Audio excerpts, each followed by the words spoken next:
I got a little news flash for all the Western ladies out there, the big ones that say, oh, you know, you don't want to take us out on dates anymore, you don't want to spend money. Oh, guys have been walking away for years from dating. They have been using hookups. They have been going monk mode. They've been getting foreign traditional ladies. They have been getting escorts, sugar babies. Why do they need you? Spending money listening to your bad attitude on a date like a fucking interview? I don't think so. And of course, Western men are a lot happier and you're a lot more miserable. So unfortunately, all you're going to be doing for the next few years is dealing with your cats, boxed wine, and dying alone. Every single woman is trying to find the right person instead of trying to be the right person. And that is the problem with the dating scene and society in general. Is dating today, in your opinion, harder than it's ever been? I was friends with my boyfriend before we started dating, and I feel like that's a more natural transition than like seeing features on your screen and trying to make a decision based on like a list of things. People just try and avoid things because I think they're scared to say things straight up. One red flag and you're kind of like, oh, I could go find somewhere else. You don't need to have one person when you could have like 5. Honestly, I don't know. I've had really bad luck. So everything. Like, I've been treated like shit. I think a big part of it is because of social media. People see a lot, they're exposed to a lot. They're always looking for better. Everyone is always looking for the best thing, and they always think something else is around the corner, and you almost have too much access to too many people. Alright, so I've just found out that apparently the reason why men can't date me, you know, they say they're my friends, they respect me, they care for me so much. They say I'm like the ideal woman, they talk me up, they say I'm a great mother, I'm great this, I'm the best, and they really like me and they really like who I am. I'm a caring person, I wear my heart on my sleeve, like nothing but good things. But they say, I can't be with you because of your history and your past. Bitch, what? We all have a past and we all have a history. The only difference is I fucking filmed mine. Mine's on camera. Does that make me not dateable? Seriously, yes or no? I mean, I get it, but I don't get it. I also forget to add that they want to sleep with me, they want to, you know, with me. So let's put all that together, shall we? Look, we all have a past, right? And if you want to use that past and like not be able to give me an opportunity or like whatever because of my past, because it's accessible for you and your mates to see, then that's a you problem, not a me problem.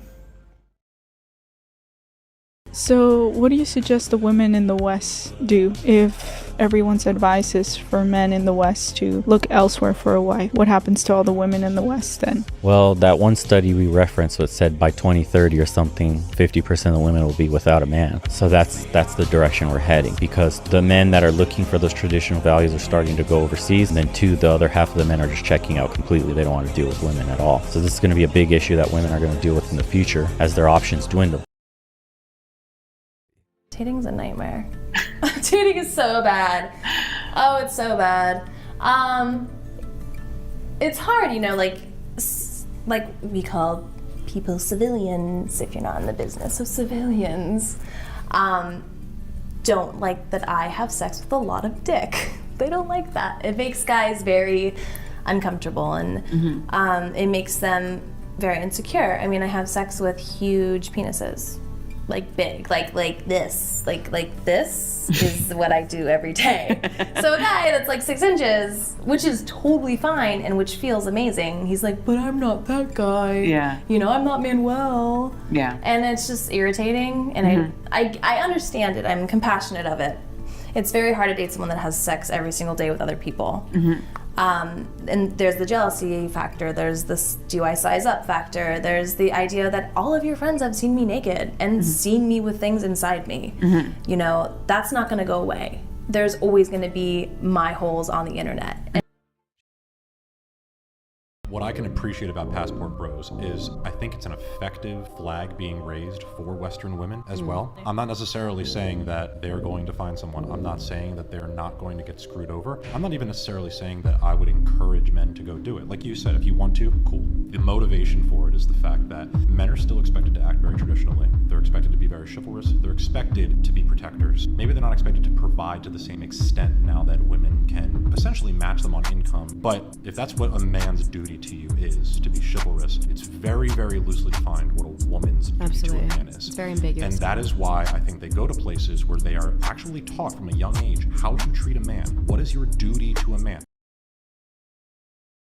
You go find a wife in the Philippines or Thailand or wherever these places are that are overseas. They're just happy to be rescued from their poverty-stricken life. That in and of itself is racist. You see how quick the claws come out? The bitterness, the seething anger, triggered that passport bros are finding happiness in foreign lands because she can't do the same. Hate to break it to you, I think that we've just got a very, very selfish culture of women. And to any women out there that say I have internalized misogyny or anything like that, that would require that I have a problem with women worldwide. I do not have a problem with women worldwide. I have a problem with Western women. And if you think that I'm just like making this up out of nowhere, reflect on the fact that there are Western men that are flying out east to find wives. Are Eastern men coming out west to find wives? No.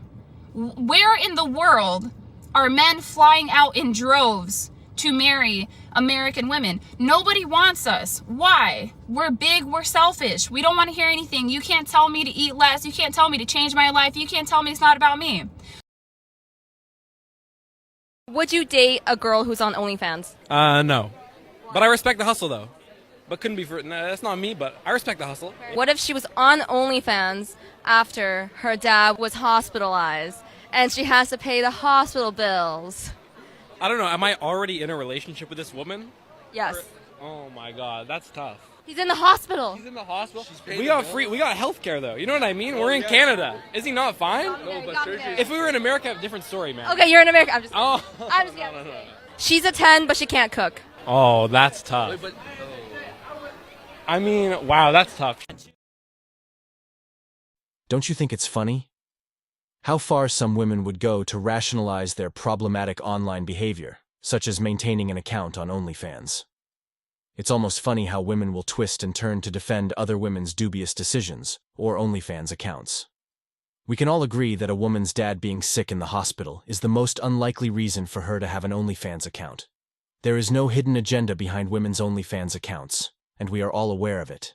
Men are becoming more and more cautious when it comes to dating women due to this very reason. And that concludes today's discussion on MGTOW Voice. Don't forget to like, subscribe, and hit that notification bell to stay updated on future videos. Share your thoughts in the comments below, and I'll see you all in the next video.